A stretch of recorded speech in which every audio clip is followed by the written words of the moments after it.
Sydney's number one podcast, West Underground.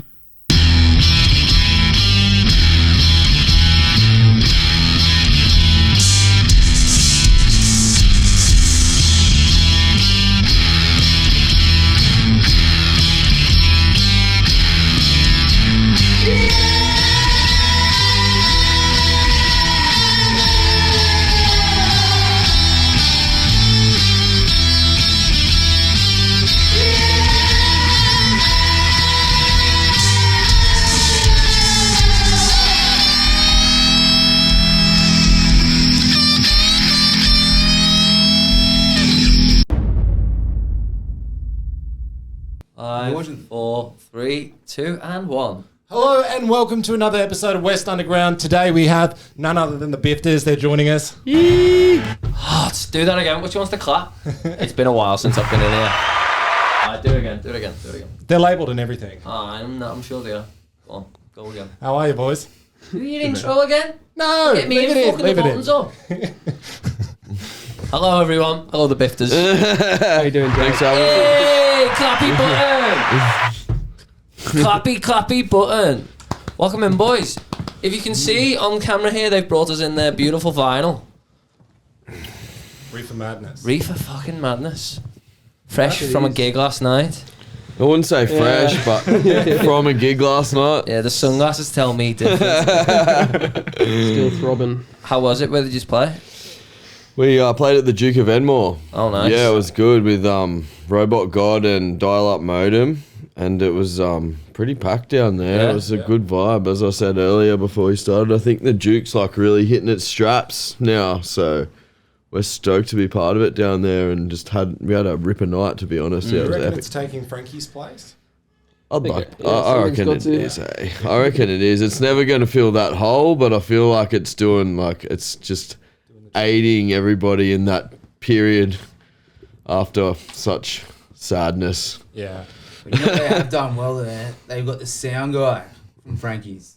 All right. Yeah, That's true. so like the dude who's running the show music-wise from Frankie's, Yeah. he's over at the Duke now. So Oh, really? yeah, and like they've changed the actual like setup. Like the stage was in a different position, but now it's really in a good position stuff. that's good for the actual sound. Because that's my only criticism of that place. Like it used to kind of suck because they had like the stage there, and then it was a big glass window, and it was just used to reflect off there and bounce everywhere. And where's the stage now? Is it at the back? They've kind of swiveled it to the back of that room so that it faces the glass, and like people from the bar sort of like get funneled in there rather than like you playing to the bar and everyone's like kind of awkward. Yeah, That way from the road, you like seeing across the crowd up onto the stage. It's pretty sick. that's cool.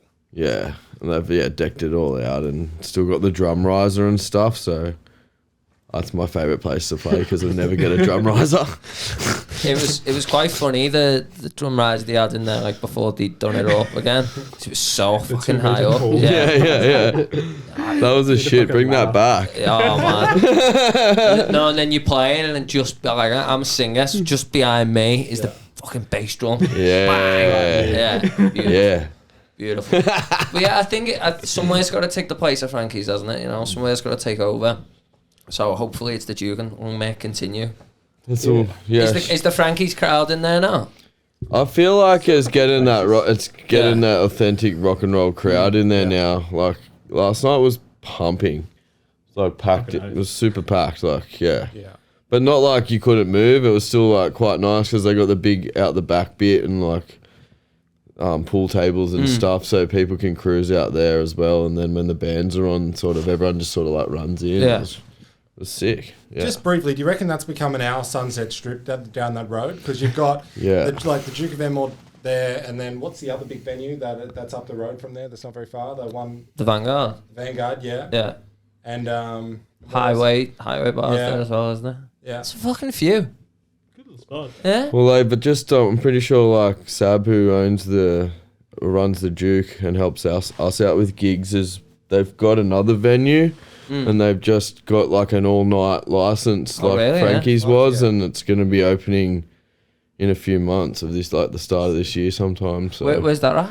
just apparently it's up like on the main road, like kind of near the Duke, but like on the main road up there, like maybe on King Street. I'm not sure exactly, but apparently they've got an all-night license for live music, so That's it's going to wild, be rad. Yeah, it really needs it. Because that's the thing, isn't it? Like with Frank, and we've spoken about Frankie's Closing before, but you'll never get that in the city all-night venue, 3 a.m. every night. You're not going to find that anywhere again. That's the worst part of it going. Yeah, but look, things are looking up. Speaking of looking up, can I just say the artwork on this is fucking awesome. Yes, thank you. Can people see this, Hugh, if I hold it up? Man, this is awesome. That's Mossy Giant on Instagram. You should definitely check him out. Guy from the Netherlands. Yep. We got him to commission the piece, and fuck, he's such a nice bloke. He really worked with us, worked hand in hand, and listened to what we wanted. Had full creative control as well. So, just a fucking stellar work. Yeah. What an artist. And he loved the music, so he was super stoked to kind of be involved in making the record more than just like an audio thing. It's kind of got a visual theme. Like every single had a different character off the album and stuff that we had illustrated as well. Yeah. Not by him, by another dude, Dan Thrax illustration. So cheers to Dan Thrax as well. But we just wanted to make it something a bit special rather than just throwing out single by single for Spotify, which kind of seems to be what the go is these days, and probably what we're going to have to do next. But now that we've got the sort of pet project out of the way for the first one, we can sort of refocus for the next few recordings. Something physical to sell. Yeah, as well. and it's rad. We just wanted to make a concept record that when we're old we can just have for ourselves. We didn't really give a shit about whether anyone else liked it or whatever. We just were we're gonna do this first one ourselves, no holds barred, and we kind of did that, and it cost a shitload, but it was worth it. It looks nice. Worth it. It was worth it. Yeah. And if it sounds good, you don't do it with it. And we've got a shitload of them because they actually didn't come off the boat until the second last week of our tour. Jesus. So we didn't get to sell as many as we'd like on the road. So if anyone wants a vinyl, we're doing a special. Where are you selling them? Are you selling them on your... We've got them on our Bandcamp, but we're also just if anyone wants one, just send us a DM on Instagram and we'll just drop it straight to your house, cut the bullshit out. We're already pretty much the distributor, so we might as well just drop it off to your door. Yeah. We actually went up to the NT. We got the last one off that. We've sent a couple to Germany. We've sent one to the Netherlands for Mossy Giant, and a few other weird places. So they're getting out there. And it's awesome. Oh, and when I listened to it, I was just really impressed. I said to you, Rory, the guitar sounds on this sound fucking massive. Thank you, bro. Yeah, that's we had such a fucking blast recording down at Death Wolf in Kernel with Georgiadis. Georgiadis, great name. Lovely bloke, him and Matt, they were a great team there. They worked really, really well with us. We had a really good sort of communication and built up the sounds from scratch. Those guys really know their shit, and it sounds brilliant on the album. You can tell, as you say, the guitar sounds huge. The drums sound amazing for a vinyl recording as well. The drums sound perfect. Yeah. Did a separate vinyl mix for it. It's just brilliant. What I like about you is it's fun. Yeah. It's got to be tongue in cheek. Yeah, everything in it is tongue in cheek. You know But what I mean? the melodies are good too. Yeah, but it is fun. People want to be around that because it's it's cool as fuck, but it's fun. Well, you know what I mean? You don't want to take yourself too seriously. No. You want to be. Yeah. You make your music for fun, for love, for the magic, rather than just taking it too seriously. The songs, I think, reflect that. Even the new ones, which are a little bit heavier, a little bit more sort of in your face, they don't lose that kind of get everyone involved. Everyone can tap their toes still. Still a bit of a laugh. How long have you been in Australia? About 6 years. Oh yeah. Yeah, on and off. On and off. On at the moment. Oh, I'm glad. Or have you been deported? Are you trying to deport Nothing you? like that. Not yet. Just don't tell them where we are. Yeah. He's here. He's here. No, that's good. How did you finding an Aussie band?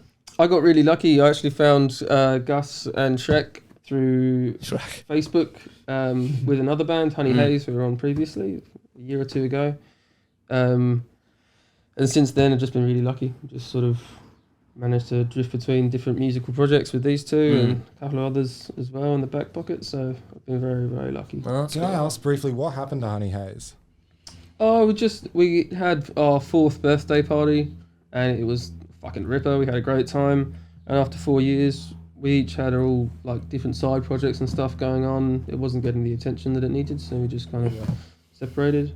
Yeah. Still love though. It's all good. Love those lads, and there's no hard feelings there. Yeah. Awesome, man. Good 4 years. I just can't believe that you guys did this so fast. Like, well, it probably didn't seem fast to you guys, but it seems pretty fast to me. It was like you kind of put a band together, and then when you first kind of came on, you'd release like a couple of tracks off here, like you had Sugar Mama out or just out. I listened to that and I was like, fucking wow, this is a tune. Like the chorus of that song was like huge, and I was like, this is pretty good. And then you've kind of kept that quality going through. Oh, cheers, bro. And that's one thing that's really nice about it is the drum sounds too, like the kick drums once they start to get behind like the riffs and stuff. I was like, this is fucking powerful, man. Like, I just hope more. I just want to see you guys get like the proper attention, because everything's right. Like, it feels good. Like, it grooves and moves, and like the melodies are fucking singable and easy and like but catchy. You know what I mean? And that's what you want. I mean, it's like 3 to 4 minute songs in kind of the format of a 7-minute powerhouse of a song. We just kind of shrink it all down and make it catchy enough that you can get behind it. It was a tough first year. We recorded Sugar Mama from the off, and then just grafted for a year and a half, working on the album, gigging, getting our chops together, and that's the result. We just finished our tour, been promoting it, and just couldn't be prouder of the lads. It's been just such a great journey in the past year and a half, 2 years. It's been good, and because we had such a big tour, I think we sort of like found our sound a little bit more than kind of off, like we've built off. For example, the last song that we sort of put together off the album On the Day was The Reverend, and it goes down that bit more of a Sabbathy, heavier riff path. That's a great tune, though.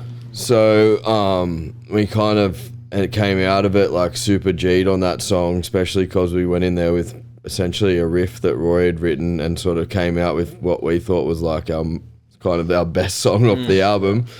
So we've built on that and kept like the blues bass sort of for a lot of things, but we've gone really quite heavy as well for the next few tunes, and we've decided to change up the recording style a bit, whereas like we went into the studio really wanting that like kind of live recorded on the day bluesy sort of style to our record, because we knew it was going to go on the vinyl, so that's what we wanted. But whereas this time we're going to go back in at the end of the month actually, and we're going to go for a more polished production for the next few singles and get that like really polished well layered sound that's going to give the songs the heaviness that they deserve, I think.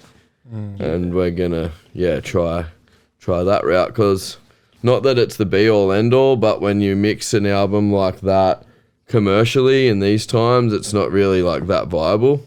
So we want to get some mixes that are kind of like, I'm calling it like the undeniable mix, like when they hear it they're like, holy shit, like the production and the mixing is so good on it. All right, let's look at the song now, and then we'll go from there. Yeah, because that's the thing, man, like that live sound is unbelievable when you can get it right. Yeah. Because there's songs you can take in and record, and they just lose everything when you do try and record them. It doesn't have that same je ne sais quoi. Je ne sais quoi. But when you can go in and record, and there is the worry that things get overproduced. Yeah. But adding layers onto a song so that on the 11th time you hear that song, there's something else in it and you go, oh, fucking hell. That's what I think makes great songs, is when you can go back to it and you can hear something else. That's what we want to do. That just adds to the beast of it, you know what I mean? Rather than 7 songs in 3 days like we did last time, we're actually going to have like a song a day, or like, you know, it's going to have more time for Rory to do his like layer up his guitar even more, and like he had no time to layer vocals and stuff for that one. sort of just did them all in like one night and smashed it out. And it was perfect for that, what we wanted then. But now that we want to get a bit more serious about it, like how the next tracks sound in terms of polish, we want to step it up. We know we can do it now as well. Like we've got the experience in the recording booths. It's been like 10 years or something now of playing in bands. I've finally friggin' worked it out. So I feel like we can, really make some magic next session. I was wondering about that because, like, as the album like progressed, it felt like Rory, your voice started to get like a little bit like you could hear on tracks like it sounded really fucking grungy. And I was like, how are you doing that comfortably? That was just hour 13. We're very much a live band. When we write songs, when we play songs, we do it with a lot of energy. In the studio, we tried to really replicate that, and again, George and Matt did a great job of capturing that. And you can really hear that it comes through. But yeah, it was a tough day. It was like we're up until 2-3 in the morning in the studio, still just screaming into the microphone. Having done everything else throughout the day anyway. So it will be good for the next one, for the EP. Upcoming, to have a bit more attention, a bit more time, do those layering. So as you say, you hear something every single time, spot that extra melody or that cool little drum fill somewhere in the background which you didn't hear the first time through. All of those things. Is there anything you've sang which you sing different now? Yeah, a lot of it. On the album is. I think it's not so much the album track, but when we sing live, because of the tour, because of singing it sort of 3-4 times in a weekend and then the same again next weekend, your voice suffers a little bit. Oh yeah, absolutely. Especially I'm not a trained singer or anything, so then you kind of adjust and you get a bit more chesty, breathy, and I definitely have a bit more of rocky sound. Definitely. Than we did when we started out. I just want to say it wasn't like a criticism by any means. I thought felt like a big slap in the face, didn't it? I said fucking like when I was listening to it, I was like fucking hell. Like, First 3 songs, brilliant. No, I'm saying you're pushing your voice. You know when you hear the story about like John Lennon when he did Twist and Shout and he said that like his voice was fucked big at the end of the night, but you listen to it and you think, man, fucking hell, he's really going for it. It sounds like unbelievable. Like, and you can hear that. You can hear the... That's what we're going for. Yeah. The voice destroyer. But it sounds like you're pushing it and you're going for it, man, which is cool. Again, that's George capturing that kind of live moment. And I think there's a magic to that as well. Because when you listen back on tape, it there's a fucking energy to it. Oh, 100%. Right. Yeah. Have you ever... I know you don't sing, but have you ever tried to sing Twist and Shout? Yeah, fucking hard, man. At least once a week. I'm a singer from Liverpool. It's expected. I can sing Twist and Shout. I can't sing that song. I'll leave that to Lennon. I sound like Homer. Let's have a bit of it. Nah, man. Let's have a bit of it. I don't feel it yet. If you gave me a few bevies before this, I would have done it. Into it. Yeah, I think like even when you record something and then you do go and play it live for a bit, like when you really road test something. If you've already recorded it, in your mind you're a bit like, it sounds better now. But it's a lot of money when you go and record that song. So it's having that in your mind of like, oh, look, it's done, it's finished, I need to leave it alone. You know what I mean? Yeah. It's tough, but look, it's good that you are aware of the fact that, okay, yeah, we have done that. And then, maybe the next live album you can do is in front of 20,000 people. That'd be nice. Take that time to go in and fucking just master all those little overdubs. Because I think even for you, it makes it better. And we've road tested these 3 songs on the last tour, so they're actually like live. They're fully functioning and ready to go. So hopefully we can just transfer that over into the booth. And that's good because it gives you kind of... You know what you want going in. Yeah. You know which times you've sung it or which times you played it. That one sounded cool. Or you watch back live videos of the new songs which aren't on the records, and that's where you really kind of pick up what you want to put into the actual recording. So we're looking forward to building that. Yeah, we're on to that this month, pre-production month. Yep. It's not our strong suit, but we'll be getting into it. Now, like the album's called Reefer Madness, and there's like a bit of a theme going on with the album, and I think there's a bit of a consistent theme going through the Bifters from the very start, right? Like there's You know, like you can Yeah, I love smoking some fucking weed. Oh yeah. Yeah. just a little bit. Like, Rock like, and roll and reefer, pretty much. That's it. Who's the biggest stoner in the band? It's not a competition. I think it should be. So, I But think if it was does a it call- competition, They don't call you Shrek because of like your looks. It's because you're always green. That's why. when you join the Bifters, you're in it for the lifestyle. It's no competition. like the really. Grateful Dead. Yeah, you're in or you're out. To be honest, I'd rather a band that smokes weed all day than rifles through cocaine. You know Oh, what I mean? yeah. Cheaper. Yeah. The Charlies. That's what you. Oh, We actually Well- started life as the Empty Bags. Yeah, Oh, really? Yeah. that was gonna be the first name of the The Empty band, Bags. the Empty Bags. But yeah, Keep saying empty bags. Little bit- Empty bags. If you know someone who's affected by an empty bag, call the empty bags. I like that. but Love yeah, your song that project. would have been a little even more expensive marketing campaigns going on. So Oh yes. I'm glad we stuck with the Bifters. I do like it though. You know, like a big clippy. Yeah. Swear on stage. Mom, I remember you watched this. I'm sorry. Yeah. A big clippy with the vinyl in it.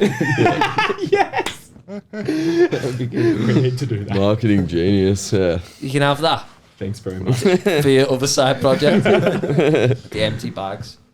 So did it go empty bags and then the Bifters? Yeah. Was there Yeah. another name? Like, did No, I Any don't other? think so. It started out in Gus's garage. Me, Gus, and Shrek as Empty Bags with a song called Sugar Mama. yeah. Oh, became okay. Sugar Yeah. Mama. Yeah. Which had some kind of loose, vague connection Yeah. between sugar. I and hear it. and yeah, it developed into the Bifters because I don't know why. Just kind of felt It's just more appropriate. us. Yeah. Yeah. Yeah. You know what I like about it too is it's like it's vague. Yeah. If you just said the name the Bifters, like, you know, it doesn't carry the image across Yeah. until you see it. As you said, the empty bags doesn't go over well with Yeah. the Mother Dearest. No, no. You're gonna struggle getting on Yeah. Radio 1 or Triple J as well. Yeah, This we're is already the- struggling with the Bifters. This so I is don't the think- empty Really? bag. I'm pretty sure the Facebook profile pic was just a clippy. That's sick. Yeah, I can get behind that. I can get behind. That's the Bifters. I asked when you came in because that's a ciggy at home. That's a cigarette at home. A Bifter. And then if you're doing something exceptionally well, I won't give the example that I gave you before of giving it the Bifters. So yeah, it's and it's in the family. It's in the family of what you're trying to get your message across. It's Yeah. cool. It's cool. Does anyone just smoke before gigs? Yeah. Like during gigs. Last Smoke night your someone had a gigs. weed vape in the front row, Yeah. and it was just like, to me. How good are weed vapes? This isn't yet monetized. I've just remembered. How good are they though? I haven't had one. They are good, aren't they? spicy vapes, we'll call them. Spicy vapes. vapes. Did any of you partake in the devil's lettuce before you got in here? Yeah, we were just smoking in the car at the front. Well, we didn't know if we were at the right place, and we're like, I might as well just Dutch up the car. Nice. Yeah. By the way, when they when we spoke to the Bifters last time, you guys had a van in the Bifters bus. You called it at the time. Yeah. And then you pulled up in a very nice sports looking car. Yeah, And I thought, we- what's happened to the Bifters bus? They We got an upgrade. streamlined, but yeah, the bus went just made it, limped home from the end of the Reefer Madness tour, so it was time for us to move on and part ways while it was still a feasible option, shall we say. So Yeah. the bus has been moved on for now, but there'll be more buses. There'll be another bus. I think you should get a Mystery Inc. van. You know, yeah, it's a super suspect one. Yeah, 100%. It was the best though, because when we had the bus, it was literally the mobile green room. So you just park it outside. We used to park it, get there early for Frankie's, and have it right out the front, so you can just go and smoke a joint in the van, out the front of Frankie's. You're a cop's dream. Well, I've got a good story actually. We'd actually just completely set up and sound checked at the Vic on the Park once, and Jared and I walked across the road into the park to have a Bifter before we played, and we I'd just thrown it on the floor and put it out, and we got swarmed by like 7 cops Oh no. that were disguised as Deliveroo bike riders. What? What? Yeah, On the bikes with the backpacks. On the bikes in with the back- Lycra. So, I've got a couple of for everyone questions. out there that's at the Vic on the Park, beware of those sneaky mofos, because I've got a couple of questions. yeah. How stoned were you? Are Very you sure they just weren't Deliveroo drivers? not stoned enough to imagine. Did you have the munchies and you were just assuming the police with the backpacks? No, There's a brief moment where I'm like, this guy is just on something. Yeah. And then the 2 uniformed cops with the cameras showed up. Like, oh, okay, they're going to be putting their hands If down there's pants. ever an advert for Uber Eats or Menu Log, that's it. 'Cause they wouldn't let their riders. It was rough. Because then they were like, after searching us all, didn't find anything. And because I'd thrown the butt with like a bunch of other butts, they couldn't work out which butt it was. So I was kind of smug after that. But then they're like, all right, well, you got a move on order for 36 hours. And it was like literally 100 meters away, the drums and shit are all set up, ready for us to play. So I had to make up some. It was Christmas time. I made up some bullshit excuse like, "Oh, we're having a Christmas party in the Vic." Like, didn't want to mention the Bifters and make us even more sus, or make us sus as a band on the whole. So yeah, they somehow let us go back in, and we just played the gig, and I bagged the shit out of them on the mic. And they were being such fucking hard asses and literally go click, turn the camera off, and all start laughing and go, nah, we know you were smoking some weed. Just go on, get out of here. That's Don't come true. back out. It was a performance for their little chest camera. It was crazy. Yeah, right. So yeah, shout out New South Wales Police. Shout out. Please don't visit this studio. We've got no goods. Side note: the Bifters do not carry anything on them at any time. So Yeah. do, He's like the he's just like, vinyls if you want to buy them. he's like the royal family. Don't carry any money. That's what he's like. That's it. Just gets passed to us from the front row. Yeah, so it's been a few now. Someone was ripping a joint. Oh yeah, it was at the factory when we launched the album at the Factory Theatre, and someone just sparked up a fat one at the back inside the Factory Theatre. It's like, holy shit. It is cool though. It's like, I mean, well, it's not like you're not encouraging them, is it? No, we never said anything. They just took it upon They, themselves. they brought it on themselves. Maybe it was the like 8 giant 20-foot inflatable raw joints that we had going around, Could've but done it. you know, we're just throwing the inflatable ones out there, so that's sweet. Speaking of which, Raw, we need some papers, please. Yeah, come on, man. Running out again. That'd be a good sponsorship. That. Yeah. I think you should We've make. been at them for like almost a year now, but we'll get them. I think you should. Anyone who can build you the best joint should get a free ticket to one of your shows. You should put that out, good. and then that way you're gonna get some great joints. Well, speaking of which, we got a show this weekend at Crowbar, so if anybody wants to roll me some fat ones for tickets, let's go. $20, and I think it's like 12 vax or something on. So Yeah. yeah, it's going to be a mental day. $20 pre-sale. It's $35. Imagine if someone rocks up after this and they bring like a Pineapple Express like cross. Please do. Well, Please. I'm going to get them a VIP ticket. I don't know if they exist, but Deluxe edition vinyl for you. yeah, take a vinyl if you come with a cross joint for me. Yeah. Is this going live? Like, if anyone's like, as I was saying, if anyone's like watching, they should it's get not onto it live, now. man. Oh, it's not. Oh, sweet. Okay. The police aren't going to kick down the door. No, I was just thinking of those like viewers. They could be like coming here now and dropping them off. Ideal. Turning up in droves. We're doing got you a joint, mister. doing a great job at getting Mr. demonetized for your Yeah. episode. Thank you, we appreciate it. We appreciate it. Yeah, your Patreon will just be Surely. like an address where to send. Surely you could get in touch with Raw. We've tried. Surely. Trying, but there's got to be like a distributor email we can get. Anyone out there that works for Raw or knows anybody connected with Raw papers, please. You hit us up. blokes are about 3 months away from CBD oils. Yeah. You will get your own CBD oil. We need it. Yeah, ideal. We're looking for all medicinal marijuana partnerships out there. Are you getting? We will write a jingle for you. Are you going to? Have you guys gone to Nimbin yet? I've been up there in the past, yeah, but it's Not together. Yeah. we want to go play. We're actually on tour, but they had a few bands playing at Mardi Gras this year, and I was like, that'd be epic to play. Yeah, 100%. I feel like you guys Oh yeah. need to go. But we were on tour for when this came out for the last one, but yeah, we'll have to look into it for 23. We've actually got a little bit of a plan. We haven't finalized yet, but we're looking to do like a giant regional tour at the end of the year. We're going to start planning it in the next month. Pretty much going from inland New South Wales all the way around the Bight and ending up like maybe over Margaret River somewhere. Yeah.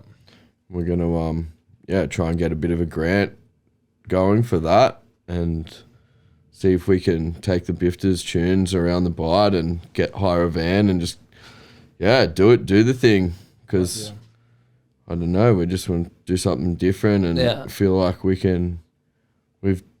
done a massive tour now off our own backs, and we know basically what we need in terms of budgets and all that stuff. So I think we can transfer it into something really big and cool and get out there and play some regional spots that probably don't get that many bands coming through. And I think like the Bifters will go, like some pretty heavy classic blues rock will go well at the regional pubs and stuff all the way around. 100%. Hopefully through Adelaide and round the bottom and end up in maybe Perth or something and fly back. So yeah, we've got a few things planned for this year. It's going to be pretty epic. Bifters and Bushweed is just killing it. It's gonna be so good. Is your dream like a headline show in Amsterdam? It's gotta be, hasn't it? It's gotta be. That would be a good name for your strain if you ever get one, like Bifters Bush. That's cool. I like it. Man, so many strains I want to like develop. Get at it. I don't know how many medicinal marijuana growers listen to this podcast, but let's go. 100%. Man, I'll bloody get what's the thing on the front of the drums printed up.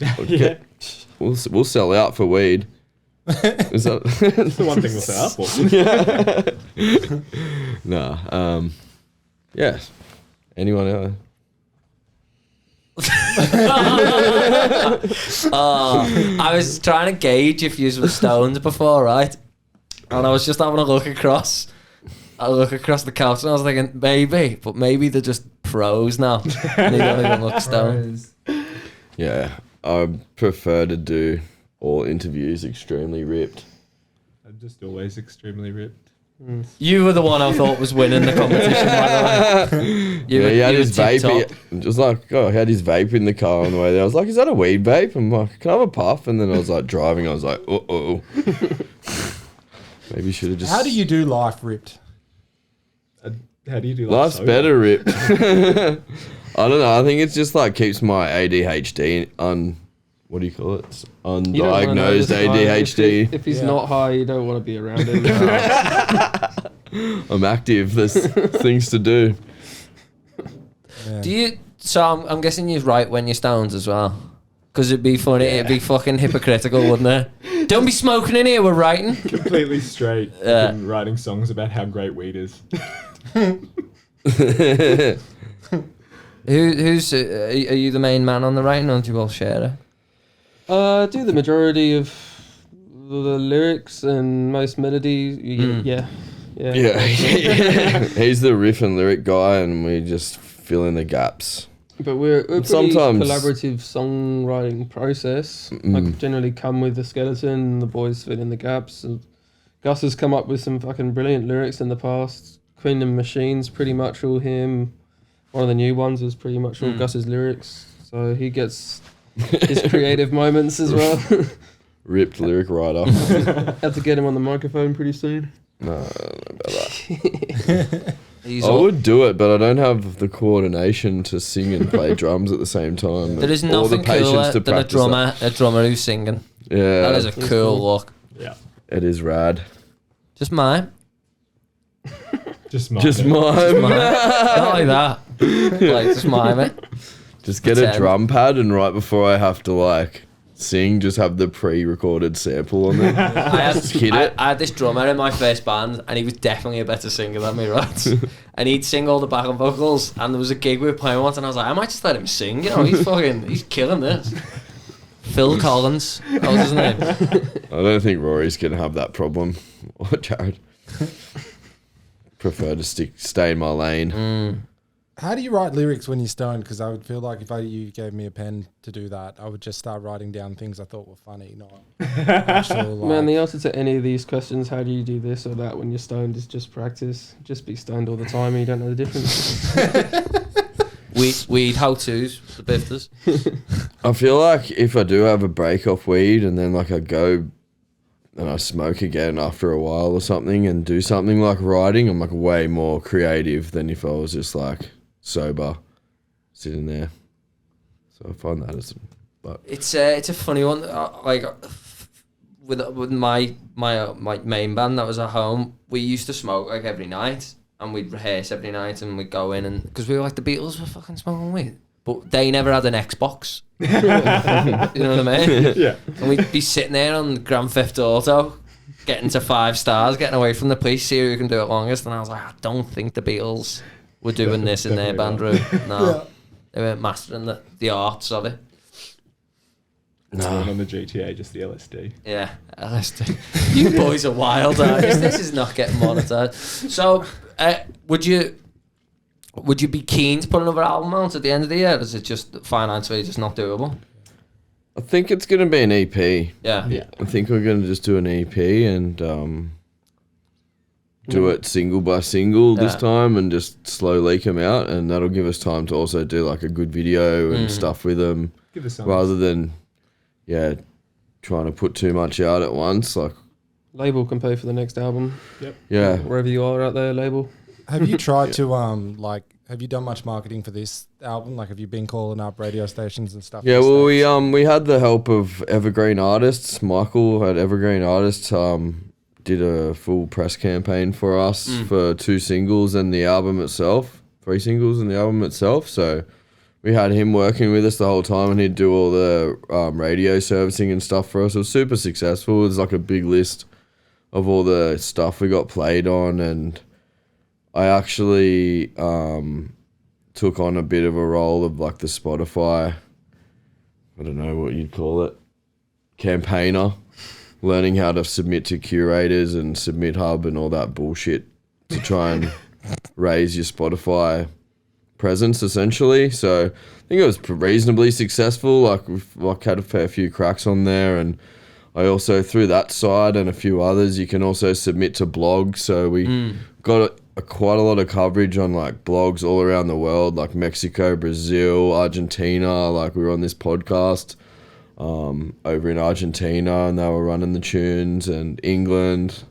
So I thought that was like a pretty cool thing to sort of find out about, because I had no idea. I was sort of just like stumbling into all this shit. Like, oh yeah, I want to get in this algorithm. How do I do it? But like, yeah, the blogging and stuff was super cool.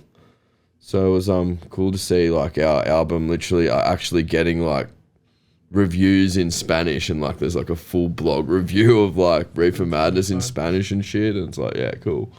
So yeah, doing all that. And Did you Google Translate it to see what it meant? I think there's like it does the translated versions underneath, but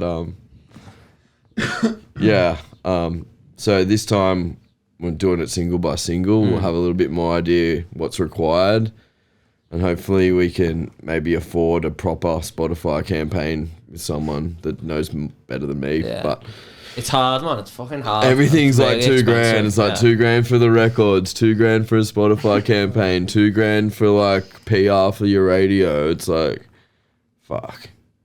It was expensive, the album, but now that we know, we can do it a little bit more streamlined, single by single. I think it's going to be better. Plus, we've got a little bit of a kitty for the next recordings and stuff from the tour.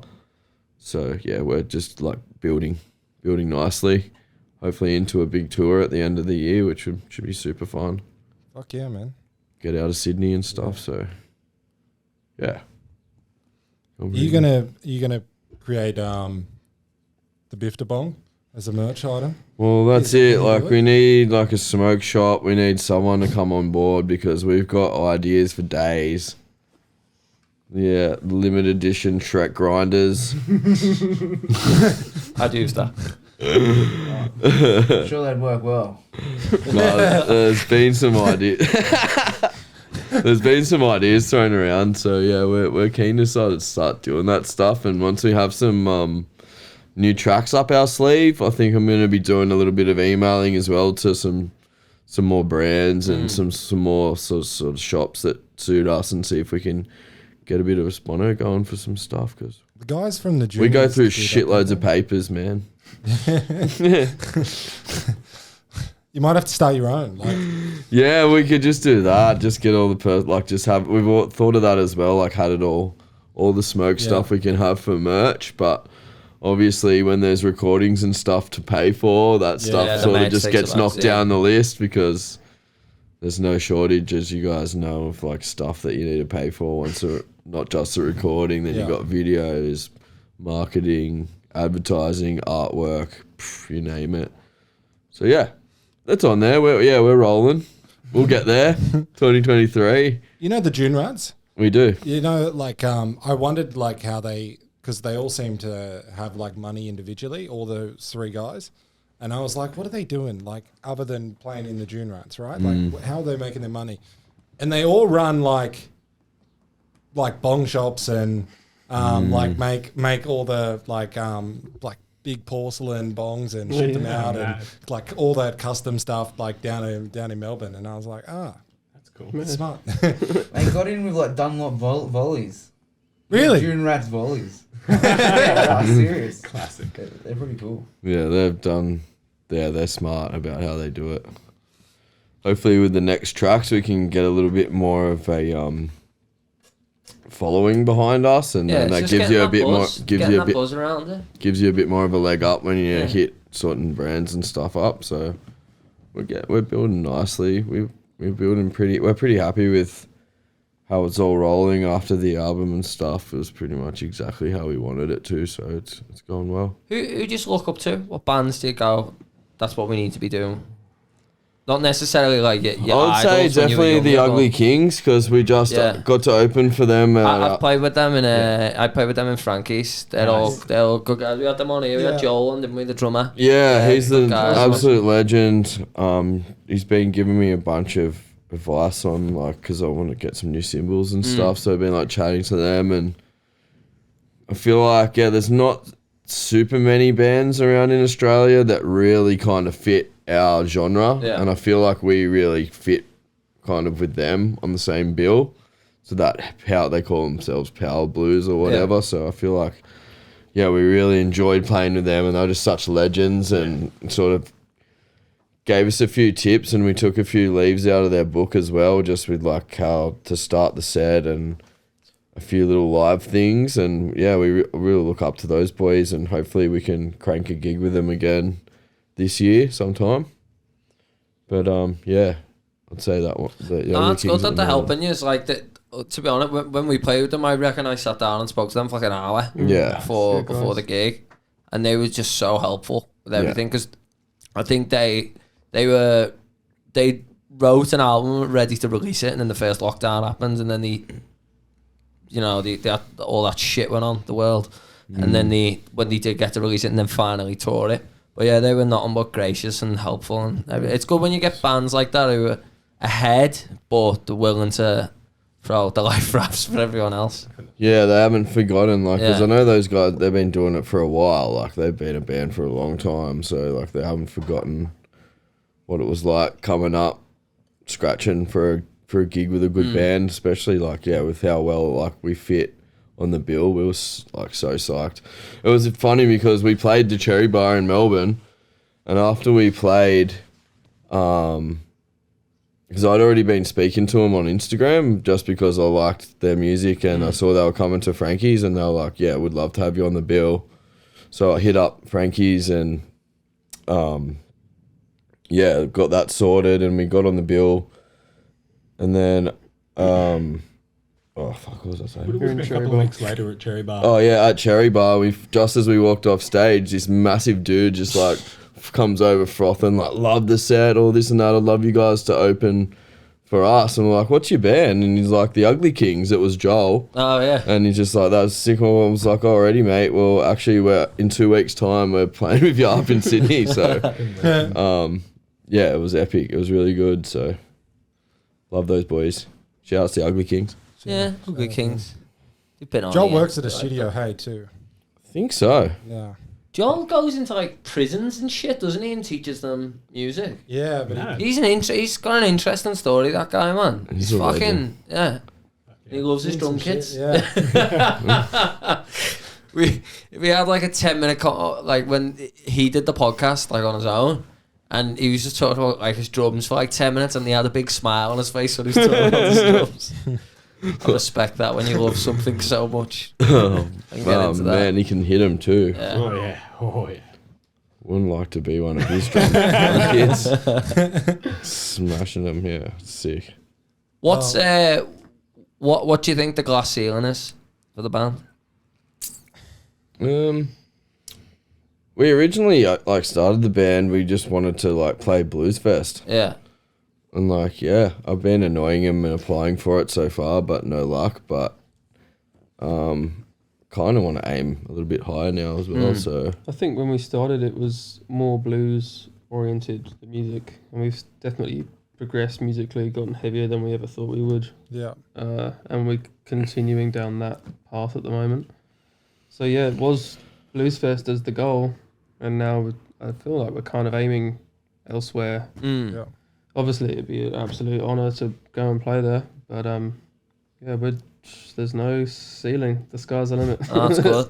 That's the right answer. like I want to get over to England and play some stuff over there and Rory's hometowns and like Rory's home country. So that'll be sick. And I feel like for our band, our music and our sort of whole shtick would be well received there. So Yeah, Brighton would eat us up.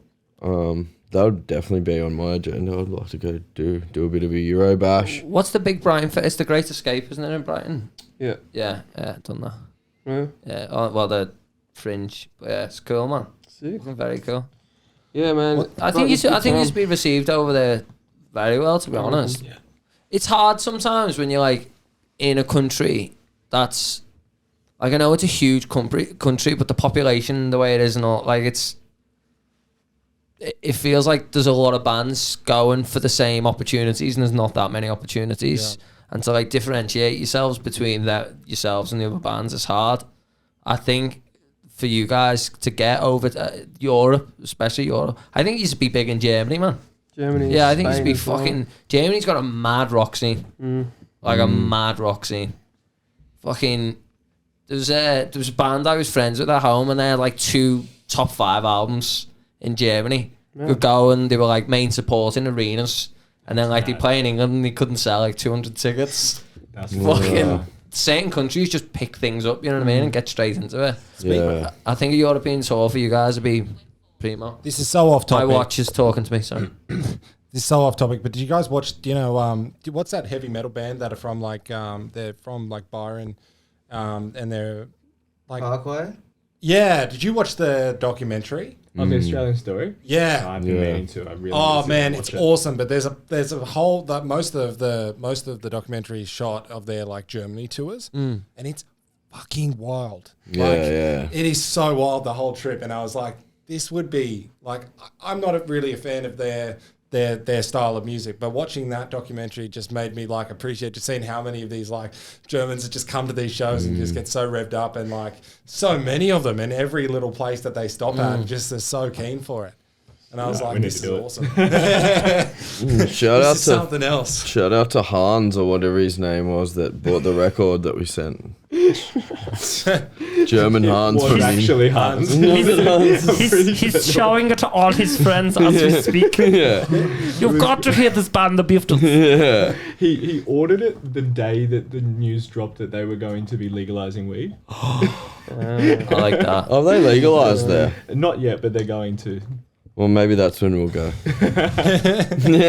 Yeah, you like when bands wouldn't go to South Africa because of apartheid. Yeah, we just won't go anywhere. Weed's not People are legal. shunning Israel. They're like, we're not going until the ganja is legal. Boys, like, what's the wildest story you've had so far as the Bifters? Like, what is something that, you know? I mean, he just told you about the New South Wales Police putting their hands down my pants. So That's a wild one, but I want to see if there's any more. But There's a few. that don't involve the police, maybe. Maybe they would like to know, but they don't know yet. The New South Wales put their hands down my pants. Is the name of this episode. Sounds like a porno. I've just decided. Man, that was probably the loosest thing. Definitely did not like it. What else have we done? There hasn't been too much wild stuff outside that one. Hey, it's been pretty. We had a lot of fun on the tour. A lot of fucking shenanigans going on. A few drumsticks up Shrek's nose along the way. Just kept breathing out. Yeah, nothing's springing out. Yeah, maybe it's good to keep some things a secret anyway, I think. Yeah, there hasn't been anything too saucy yet. Yes. No pranks on the tours? There were a few. Just destroying Shrek when he passes out because he just punishes everyone on tour. That's his responsibility as the keys player to annoy everybody for the whole Melbourne leg. Have you got any rules? So I used to say, do whatever the fuck you want. Yo, you can talk on a microphone. I'm not allowed to talk on the mic. To be fair, You've got your own mic. to be fair, yeah, that was like from a few old bands. He got banned from the mic on stage. It kind of just carried over into the Bifters. What was he doing? He's got a nasty habit of doing Shit stand-up jokes, comedy. dad jokes, Accents. It's accents. the accents for me. I'm surprised he hasn't ripped into a Liverpool accent. Don't offer. Go for it. I've never tried. Don't encourage him. Do I've it. never tried. Don't think I've ever done accents on stage. What's your best one? I don't know. Oh no! Please. Another time. Go on, let's say You've got the mic. This is your moment. let's say Liverpool accent. Our Trey. socials are about Actually, to. I've never tried Liverpool accent. Go for it. No, I don't think I could. Chicken. Try. What about your northerner? Give Rory a go. No, we're gonna get like mass unsubscribes on all our socials. That's not. Yeah. You know how he said at the start to like maybe try and hold off on the things to be edited out? Oh yeah. Yeah, this is like Shrek's alarm. racist accents. Yeah. Can you do a Ding, ding, accent? ding. Not really, no, man. Never been one for accents, really. Yeah. Like, anyone can say Liverpool in a Liverpool Scouse accent. What do you say? Liverpool, because you feel all the nasal nonsense there is in the north. Thank you. Thank you. But, nah, not really an accent guy.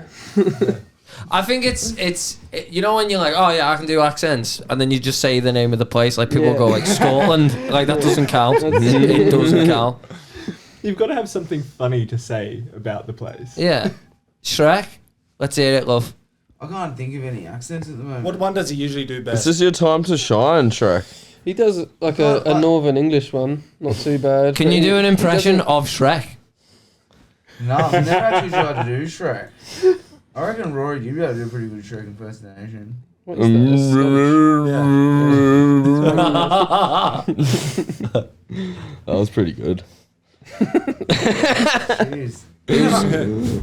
Who's the wind-up merchant in the band? Is it Shrek? Yeah, I'll be Gus. maybe me. Yeah. I could see it being We you. share. I'd say we share the role. Well, I'm sort of like fired up in the daytime, whereas Gus is like to be like lethargic. So I'm trying to get shit done. What? Then it gets to night time, and that's when I get to my sort of kip time. Oh, That's where Gus awakens. Yeah, so he's trying to call shots at like midnight, and I'm just like, fuck off. Whereas I'm trying to call shots at midday, and he's like, fuck off. That's a good observation. That might be true. Maybe I'm a vampire. No, I mean, on tour it's different. Actually, no, On because tour. I had a flight at like 5 in the morning or some shit. Yeah, we had to wake you Oh, up and yeah. put you in the taxi. That was pretty funny. Just passed out in the old van in between like 3 speakers, just like that, face down. And we had to pretty much essentially drag him out of the cab against his will so that he'd make his flight. Luckily, it was literally a cab driving past, and we just like pulled him out of the van and just went like, There's your bag. yeah. So yeah, that was that, and that was it. Trekkie was off back to Sydney. And who's the most zen? I feel like it's either you two. You two. Sane. No, zen. Like sane zen. What? This is a facade. Probably Rory. Zen. Yeah. Yeah. Yeah. Zen.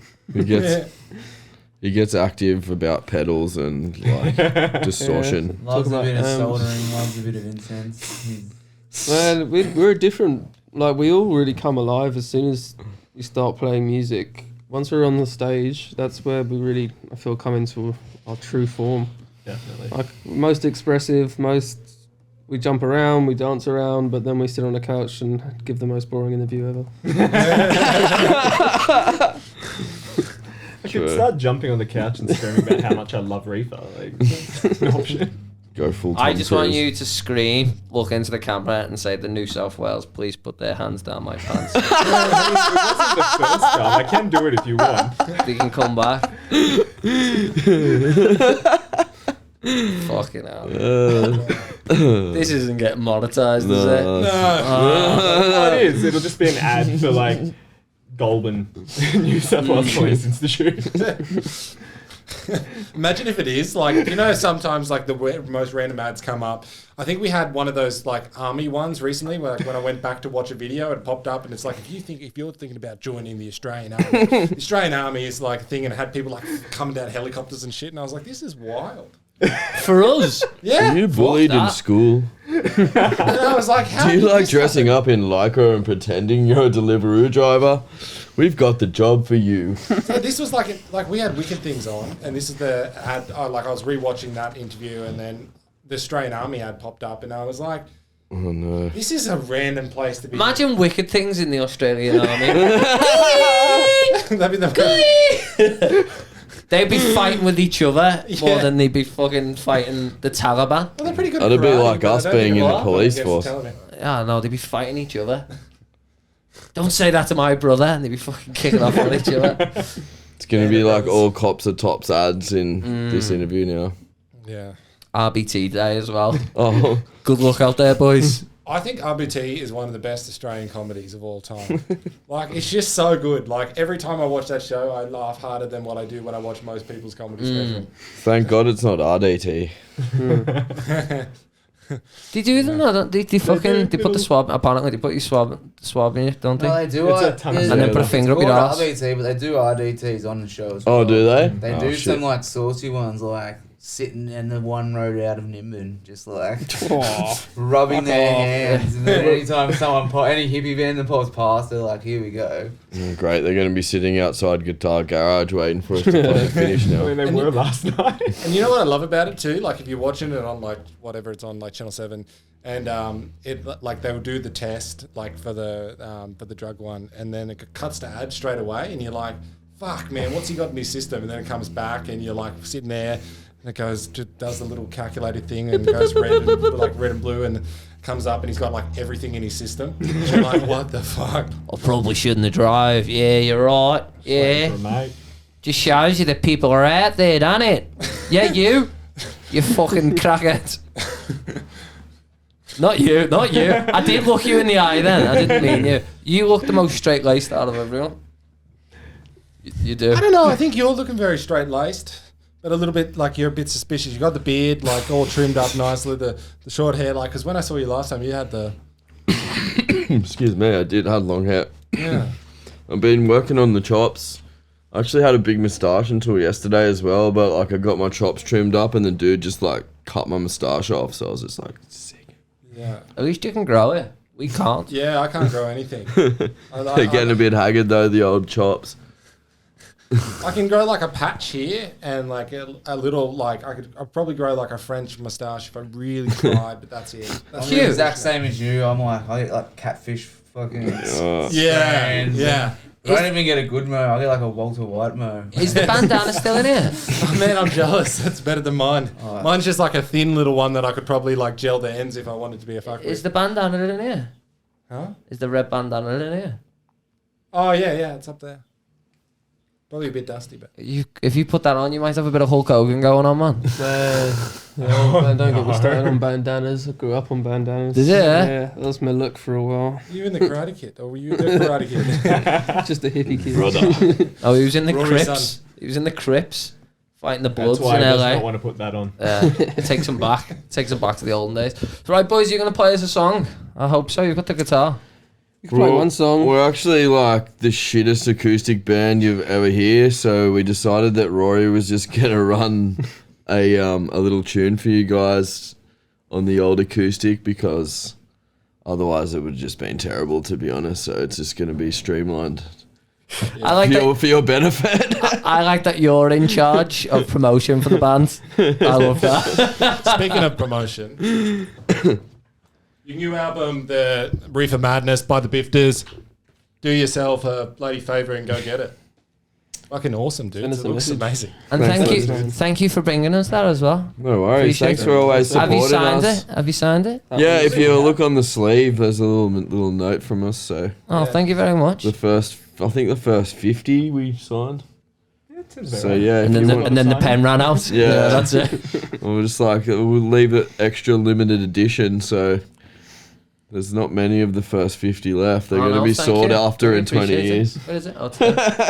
Yeah, thank you for coming in, guys. Thanks so much for having us. Yeah, always thank you guys for like supporting us, sharing our shit on all the socials, and like always backing us in. So like we really appreciate it, and thanks for having us. No, honestly, like, it's your post and your social media presence and everything. Like I say, that fun factor before, and it looks cool as fuck as well. You know what I mean? So like anything, we'll always share it. Yeah. Always share it. We tried to. We've been having a bit of time off the Instagram at the moment because sometimes we're either like all in it or like all out of it because it sometimes gets a bit too much and we're like have to take a break for this for a while. But we're coming out of a break at the moment, so all your stuff we'll share. Oh, we appreciate it because yeah, like when you do everything independently, Yeah. it's like we like really appreciate guys like you supporting us Jeez, and man, you That's fucking it, and- deserve it too. Like it's awesome. Like this is quality. appreciate it. Legend. And not just us as well, supporting the scene. Doing what you're doing is so important to music in Sydney. It wouldn't be the same if it wasn't for people like you putting out the word. Finally got it. Thank Well done, mate. Thanks, boys. Ladies and Thank you, gentlemen, guys. Thank you guys for recording. we've as been well, Jack too. and Hamish. These have been the Bifters. God bless you all around for watching. Peace of love. You.